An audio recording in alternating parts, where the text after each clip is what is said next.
Hello, everybody.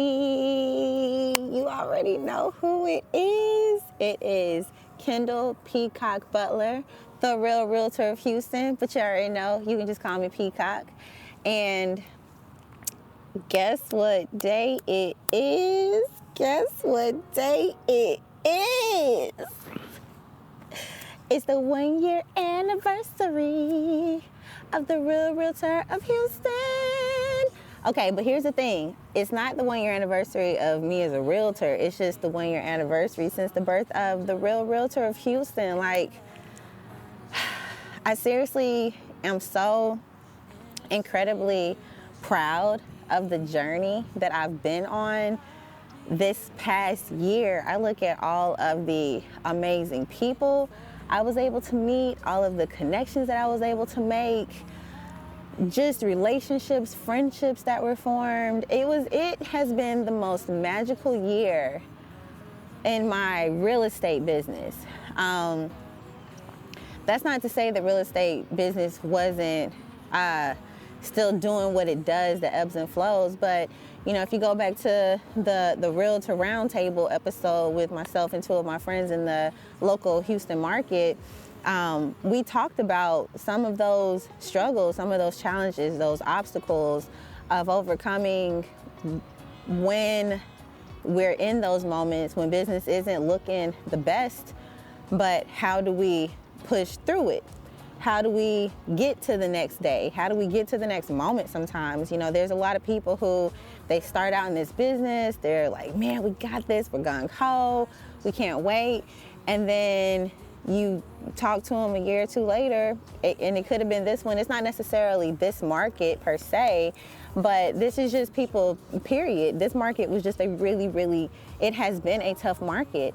So really hats off to everyone who is still pushing through, still standing strong, because this is kind of why the Real Realtor of Houston was even created. So, story time, right? Because I love telling my stories. And I can't wait to see the feedback that I get about how I can delve more into certain areas, because I definitely got that. And if you want to check out my first episode ever, just for those of you who may not have been with me on that journey, or those who might want to take a stroll down memory lane, you can check out the link here for the very first episode of the Real Realtor of Houston, which was on the day of my first closing of 2023. So yes, check that link out here. Should be somewhere up in here, I'm gonna say. But yeah, so the market doing what it's doing. This is the beginning of 2023. Yeah, I was just like, okay, what can I do? You know, the phone isn't ringing like I would like for it to. You know, people are nervous to buy. The interest rates are high. The housing prices are still high. What can I do to still put myself out there to let people know what their options could even be, right? Houston is a tourist attraction where you have over 7 million visitors that come every year. I forgot which episode that was. That might have been my staycation episode at the Marriott Marquis, the Hilton Marriott Marquis, where I did a little bit of research about, you know, this great city. But over 7 million visitors come each year. The Texas Medical Center, which you can check out that episode. Houston is home to the biggest medical center, like, in the world. So you seriously have people coming from everywhere. So yeah, we might have 7 million visitors, but how many of those visitors might be looking to relocate because it might just be easier to move here? Or how many people might be looking to relocate because their grandchildren are here, or there's a career opportunity that brought them to this city that they've always wanted to move to? So me being in my entrepreneurial spirit, I guess you could say, trying to figure out, instead of open houses, I'm not really a fan of open houses. Those aren't really my things. Nothing against them, and I don't even like that I'm putting a negative energy into that space, because that is definitely not what this is about. But open houses, they have not been my thing, and I feel like they keep presenting themselves to me to learn about them and stuff like that. Okay, all right, I'll go to the training. But yeah, you know, instead of doing open houses, instead of door knocking, what's some other ways that I can get in front of more people And all these tools that we have access to, how can I take advantage of them? And then learning that I'm really creative and I enjoy doing this kind of stuff. I'm always thinking about stuff anyway. I'm always writing something down anyway. So, I got away with words in my own little way, you know what I mean? But I seriously just kind of ran with it, you know? The Real Housewives. I'd be like, I'm about to be on my Real Housewife stuff, you know? And then I was like, man, why have they not come up with something for, like, they have Selling Tampa, Selling Sunset, you know, the Real Realtor of Houston. Well, there we go. Why have they not had this yet? I guess they were waiting on me. So those of you that have been with me on my journey of me saying we're gonna be on the Peacock and Bravo networks, just be expecting that update. Just be waiting on it, because I am waiting in expectation. And this past year, this journey has shown me exactly that. So back to the story time. So that's how the Real Realtor of Houston was born. And I literally had no idea of how any of this was gonna come together. I did not know who was going to, I had one person in mind for the videographer, and that is Jason. And me and Jason have been rocking and rolling since then. I've gotten Joe, who he has been an absolute blessing to my business with helping me grow. I have Steph, who she's my photographer that we do, that I'm gonna be incorporating into my business this year, as well as kind of like a lifestyle around the city with pictures.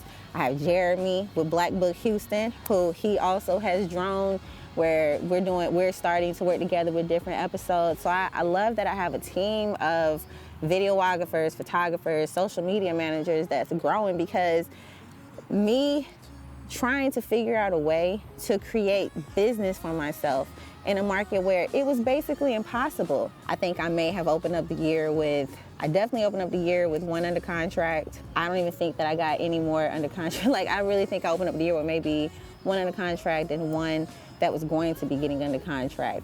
So for me to still have been able to close out that year with 2.2 million in sales volume, being able to have helped about 11 or 12 families, individuals, that felt really good. But I was able to use the marketing tool that I've created, the Real Realtor of Houston, my own show, my own platform, to be able to promote myself, to put myself out there, and then be able to show, hey, whenever there's a conversation that happens, oh, I have an episode about that. Here you go. Being able to help nearly 12 families, and that's just the people we were able to get them into a home, whether that was a lease, whether that was in purchasing, if they were selling because they were moving somewhere else. I've been able to connect people from one part of the country to the next. I've been able to connect people from across the world to somewhere else. I've been able to connect when you have multiple family members involved in the process. Hey, let's all get on a video chat so that way we can see the home. That's not because of the Real Realtor of Houston, or that's not necessarily something that happened because of the Real Realtor of Houston. That was just who I was as a realtor. So me creating the Real Realtor of Houston gave me a platform in which now I can do exactly what I've already been doing. I've already been doing video footage for people, starting out in Hampton Roads, Virginia, in the military. 10 years of that sea duty. So the first 3 years of my career was helping military families. Hey, this looks nice. Look at the ceiling. There's no water stains, you know, there's no signs of water damage. You know, hey, it smells nice in here. It might not be moldy, or, you know, whatever the things might be, but given my perspective, being the boots on ground, to be your eyes, ears, nose, and even sometimes your awareness about an area. We can't speak too much on whether it's a good or a bad area because of, you know, legal reasons. We just can't. But at the same time, if you know that someone's moving and they don't know anything about it, sometimes you might want to say, hey, this is just something I've seen while I was riding by. Just something, you know, a nugget for your bucket. I don't know. I was trying to come up with something cool to say.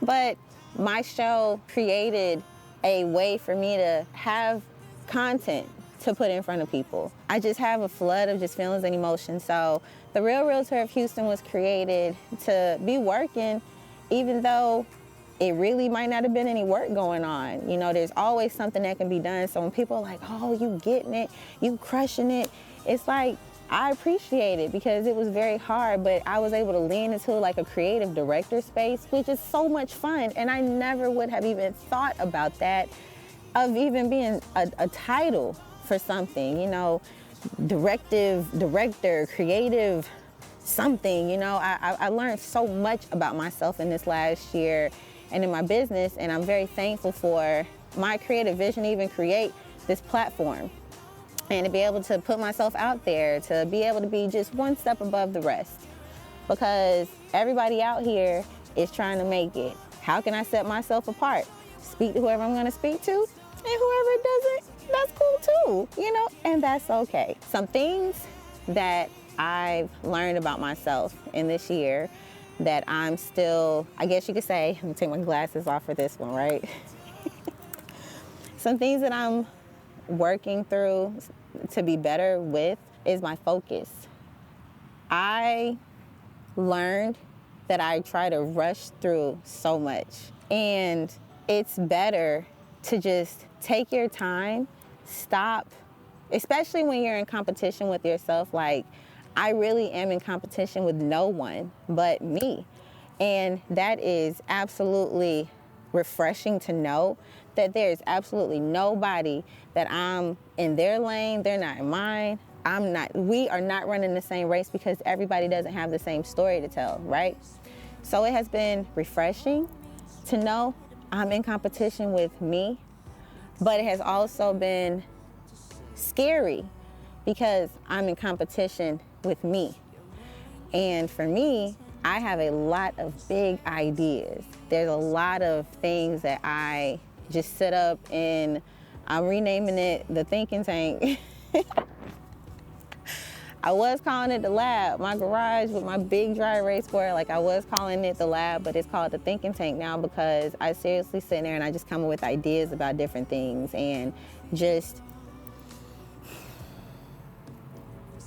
not that I'm trying to come up with ideas, they just come naturally. So I have like 6 different notepads. I realized I like writing. I really enjoy writing.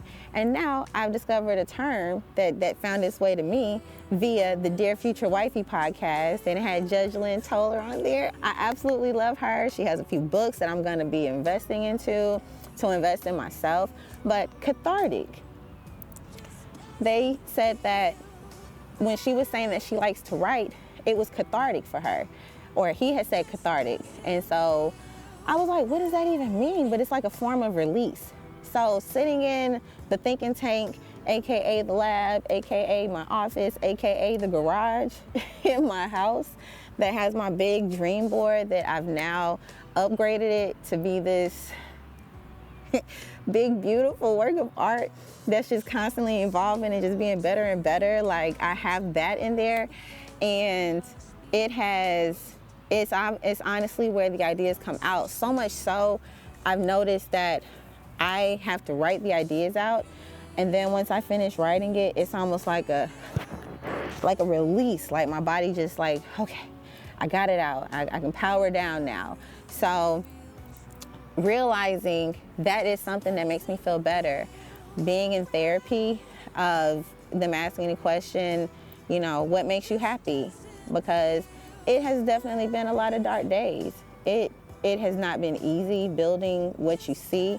There's not only been a growth in the show, there's been this evolution within myself of realizing things that I didn't even expect to, you know, come across. I'm on a journey of realizing who I'm becoming. I realize that I am evolving into the next version of myself, the next level of me. And it's like, these are all the things that I've prayed for, and now it's like they're here.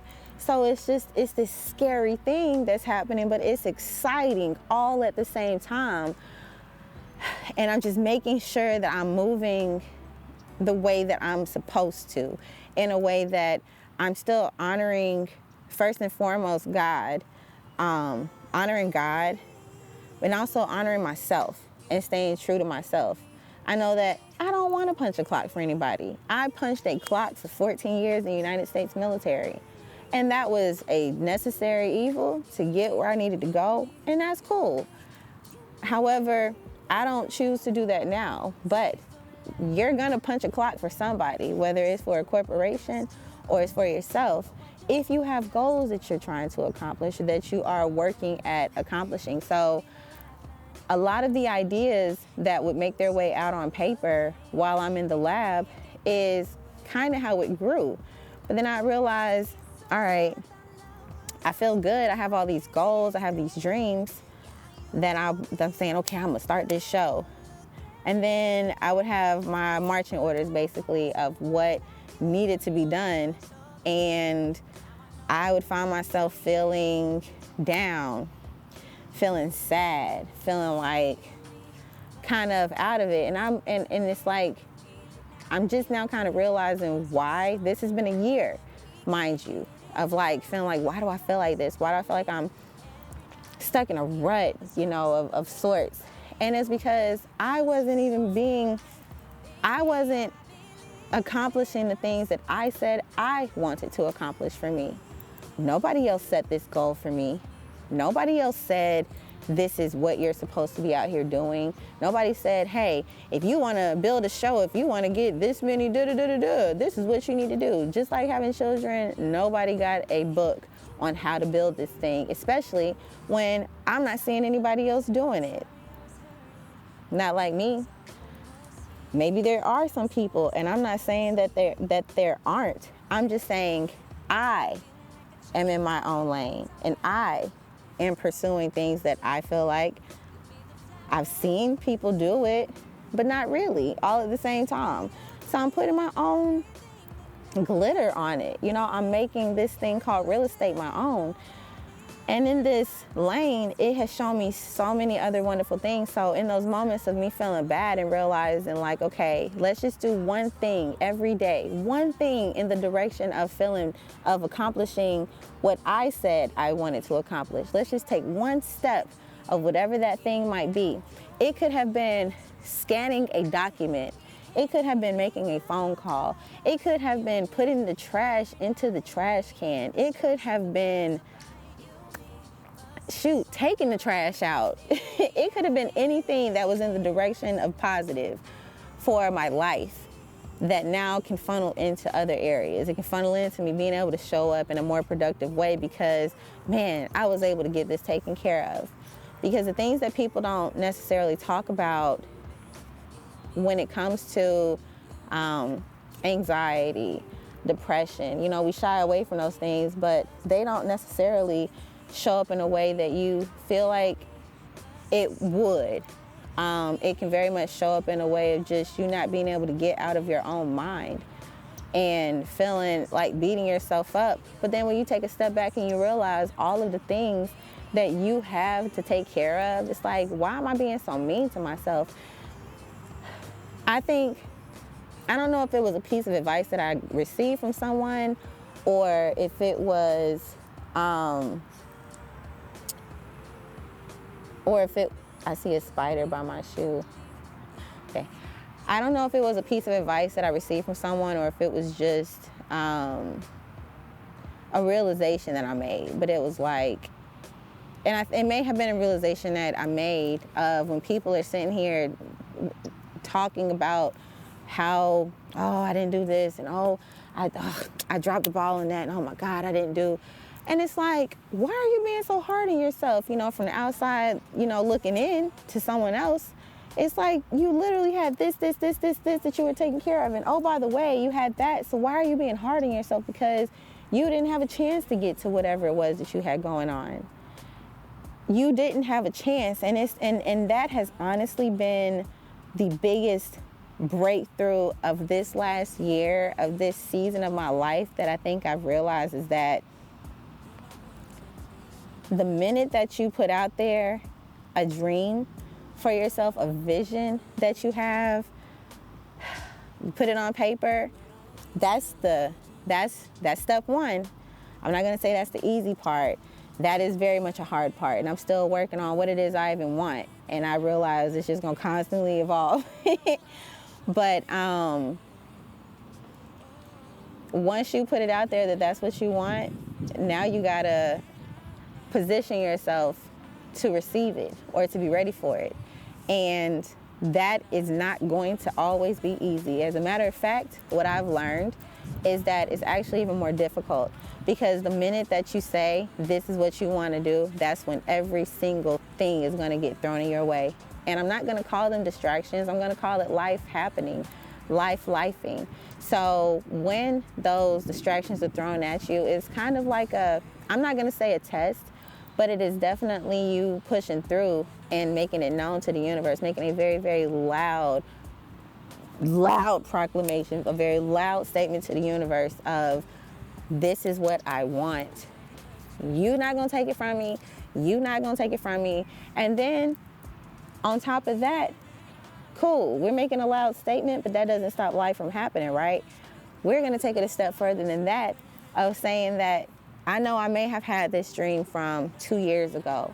I may have had this idea, I've been wanting to write this book. I've been wanting to start this business. I've been wanting to do whatever it is for however long that may have been. And man, it's been 5 years. Oh, it's been 10 years and I still haven't started.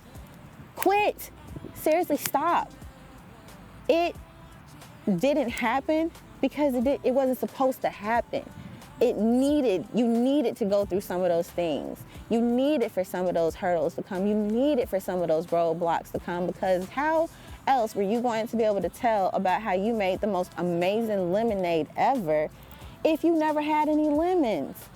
How are you going to tell your story of overcoming if you never went through anything?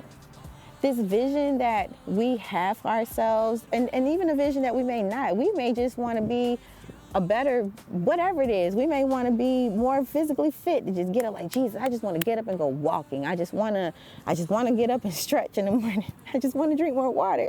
Jesus. I just want to walk my children to the bus stop. And then, be able to listen to my podcast so that way I can really get my day started good. And then, I want to be able to feed myself in the morning too, so I'm not feeling sick by the time that 11 o'clock comes. So if you have all of these goals and dreams of just how you want to be a better version of yourself, every single obstacle is going to get thrown in your way. But it is how you will tell about your rocky moment when you are standing on the top of them stairs and you doing the whole, like, the chant, the dance,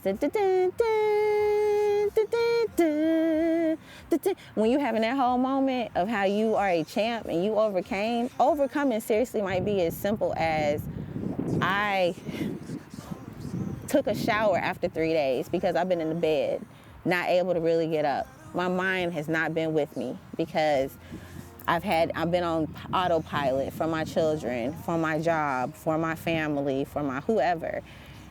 And I mean, I honestly, I know that I'm not being far-fetched by saying I took a shower after 3 days because I just didn't even have it in me to take a bath. And while some people are like, I don't know how anybody could not wash their body. And it's like, when you're going through it, when you being taken down through there, nothing makes sense. And all you're doing is the best you can to hold on. So I'm very thankful that this platform, this manifestation tool that I have built has given me something to look forward to in my workspace. I have my children that we are just constantly growing even closer as a family, that I'm so thankful for my kids, because it's been a lot of days where they were the hugs I needed. They were the kisses I needed. They were the comfort that I needed. But in my workspace, not necessarily getting that gratification on a regular basis because I can't make people buy homes. So being able to get the gratification with the show of seeing how my creative work has come out, but then it's also showing me, okay, we need to come up with a script, Kendall, because you're jumping all over the place. I'm still working on a script. I think I typed up a script twice in the whole year, and it was the best thing ever. But this has also shown me I have to allow myself time to sit down and actually make myself think, what do I even want to talk about? You said you want to do this episode. What are we talking about? You're the creative director. So what's the direction? What's the vision? And that's not always easy. So instead of facing it, it's easier to just be like, okay, I'm gonna just wing it when I get there, and then it looks like some winging it, quality. So this has really shown me a lot of what I need to work on as an artist. It shows me a lot of what I have to work on as a professional, especially entering into this space of where I'm having a product that I'm putting out. And I guess one could even say I'm stepping into the influencer lane. I'm stepping into the influencer realm. Or maybe I've been there this whole time, and that's cool. But if that is the lane that I'm stepping into, that we're going to make sure we take care of the tools that we've been given. We're going to make sure that we are optimizing that time. And how can we do it? So let's make sure we're dedicating time to sit down and get out those thoughts and see, what do we want the script to look like? What questions are we asking them? How can we best be prepared going into this interview? We're doing a community overview. What are we going to be highlighting in the community overview, Peacock? And that's kind of overwhelming, but it has taught me to run my own race. I'm the only one that has made these rules. So that is what I am, I guess, most thankful for on this journey. So yeah, I'm learning to just take my time to breathe, to drink more water, and to rest because I don't sleep. All right, what's next for Peacock, the Real Realtor of Houston? As I've said, this year has taught me so much about myself. It has forced me to ask the question of, where do I see myself? Where do I want my life to go? What does my dream life look like? And when I don't even want to say when I sat back and thought about it, I really am living my dream life. I didn't realize it, but when I sit back and think about all the things, when I'm asking myself, okay, if this isn't the dream life, what would the dream life look like? And when I'm sitting there thinking about it, I'm like, I actually have that already. So why does it feel like I haven't gotten it? So it's taught me to, also take a step back and really kind of take an assessment of where you are. Because we might be spinning our wheels thinking we need to be doing all this stuff when it's just like, you're already there. Like, so what are we still talking about? We don't have it, or we're working towards, you got it. It might not look the way that we think it should, but that doesn't mean that it's not happening, which honestly is kind of where the fun and the magic is at. It's like, yo, I really manifested it. I really did. It is so exciting. So what's next for Peacock? What's next for Kendall? What's next for the Real Realtor of Houston? Well, by now, I'm sure that you have seen Peas Sweet Teas. And it is the best thing since what some places sweet teas used to taste like, but they don't taste like that anymore. So I'm not even gonna call them competitors because there's no other teas like this anywhere. I don't care where you go. So it is not gonna be on any social media platforms. It's gonna be like a Peacock. If you catch it, you catch it. If you don't, you better call me and say you wanna put an order in. It is going to be mass produced and when I say mass produced, I do mean in certain popular restaurants in the local Houston area, because I do deliver. You can buy it in the 16-ounce cups, mason jar gallons, half a gallon, and gallon sizes. Flavors include regular vanilla, lavender vanilla, peach vanilla, and coconut vanilla. So those are the flavors that I have for now. So far, lavender vanilla has been the most popular, with peach and the coconut, they're the newest ones being added. So those are gonna be here soon. Actually, by the time that this is aired, it will have already made its debut. It would have made their appearance. So if you want to support me in this next chapter of my journey, I'm starting my tea business. I've started my tea business and it's a hit, y'all. Like think of a nice, warm, breezy day on a beach or by a lake, a river, a big covered porch with the swing or the rocking chairs, and you have in your hand a nice, cool glass of sweet tea, Jesus. And not only is it sweet tea, it has vanilla in it.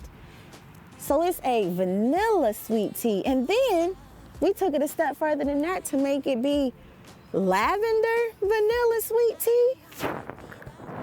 And then we got peach vanilla and then coconut vanilla. Because honestly, I think that is, I'm trying to figure out what drink should I mix it with. But so far, people have said that, and I'm not in any way promoting drinking alcohol in any type of way. This is a family-friendly platform. But so far, the feedback I've gotten is that Crown Vanilla and the Peach Crown tastes delicious with it. And even though the regular vanilla is the flavor that started it all, started the whole vision, the lavender vanilla is actually the more popular one so far. But everybody is really, really waiting on this peach vanilla. So I'm really, really excited to bring to the world a refreshing glass of my twist on Southern style sweet tea. Peas, sweet teas, coming to a picnic table near you, honey. Yes. Or living room, refrigerator, your nightstand on the side. If that's, hey, you want to sit up and watch TV, you need something to drink while you're doing so. Now, I will caution you that this tea is a little, you might want to have some water. You might need to dilute it a little bit. And if you are a diabetic, I drink at your own caution. That is going to be the disclaimer at the bottom. You ain't gonna blame me for your sugar getting high. I got my own things to worry about, but I'm just giving you the warning that that is potentially something that you could have to worry about. So you might want to just drink responsibly. Peace, sweet teas. Overindulgence. But yeah, that's what's next for me. I'm still, of course, rocking out as the Real Realtor of Houston, that you guys have all come to know and love, and being the best referral resource that I can to all who need my help, all who call, that I have referral partners worldwide. And I'm so thankful that I've been able to provide that service for my sphere. And with that, I'm now venturing into leaning into something that makes me happy. I like putting smiles on faces. I enjoy the reaction that I get when people drink a glass of my sweet tea. Like, it makes me happy. So in a way, it's a form of gratification, I guess you could say, because you get no gratification as a mom. Not even on Mother's Day. They just wake up looking at you like, oh, okay, it's time to go to church. All right. Oh, I spit up on my clothes. Let me change it. Oh, you want me to go get us in the car? Oh, okay. So it is a form of gratification. You know, being a woman is one of the hardest jobs in the world. Just being a woman, literally getting up. It is one of the most thankless jobs, because everybody looks at you to fix everything, but then literally nobody says thank you for fixing everything. So yeah, me being able to see smiles on faces because of something I created, I took my time. I have a double, triple straining process to make sure there's no tea grounds in it, because I know I don't like it when I drink that, so I take time and care. That's why I'm like, it's gonna be made in mass production, but we gotta make sure that it tastes. So it's definitely gonna be QA'd, and y'all gonna know what it's supposed to taste like, because it's not gonna lose that quality. I'm so sorry, we don't deal with no quality over here in the land of dreams to reality, okay? So when you're dealing with me as your realtor, your real estate professional, dreams to reality. We all about master manifesting over here, okay? And that is exactly what I do. I manifest things. I am a generating manifester. I looked up my personality type thing, or my forgot what the chart thing is called, but it's like a generating manifester, and it makes so much sense. So I am growing my team. I have my first 2 agents that it's getting them up and going, and you know, really getting their feet wet, getting comfortable, and having which is forcing me to make sure I'm on my P's and Q's as a team leader, to being able to be the best resource to them so that way they can accomplish all of their dreams and goals. So it's a lot of good things happening with the Real Realtor of Houston, with Dreams to Reality Lifestyle, formerly known as Dreams to Reality Living, because we are going through a rebranding. Peas, Sweet Teas. It is so many wonderful things. Here's to a year. Here's to growth. Here's my little, this mug done been through so much. This thing has been with me for like the last 7 years, and 3 of my crown things have not. These 2 just broke earlier today. Actually, it fell. It was just one missing. But that's okay. This just means that she done been through some things, honey. That's all right. But it still feels good to be queen, like the cup says, okay? So, here's to infinity. Here's to 1 year and beyond of the Real Realtor of Houston, the Dreams to Reality Homes, the Dreams to Reality Lifestyle, the moniker of Dreams to Reality Living. May it be that for everybody. Whatever dreams you have that you've been wanting to pursue, but you've been nervous, don't be scared. I'm terrified. Every time somebody takes a sip of my tea, I'm like, oh my God, did they like it? What are they gonna say? And when they come back with the, ooh, that next snap, it's like I can't even do it right now. It's like that next snap that it does like that. That is exactly, I'm just like, okay, when you live to see another day. So yes, hold on. That's my honey lavender Cuban coffee that I've since learned how to make. So thank you for rocking and rolling with me, the Real Realtor of Houston. I am so excited for all of the future guests that are coming to the show. We have an interview coming up with a home insurance agent. We have a youth organization, another local vendor / resource for the greater Houston area that we're going to be interviewing. One of my highly acclaimed event planners is coming on and really talking about how he just started his path to greatness of being able to be a 100% full-time entrepreneur, literally starting from nothing. So it's a lot of good things that are coming your way. So just stay tuned. I don't even want to say to be continued, just stay tuned because we coming in hot. Thank you so much for your support. Thank you for being on this journey with me. And I can't wait to continue it with you. The Kendall Butler, the Real Realtor of Houston. Thank you. Happy anniversary.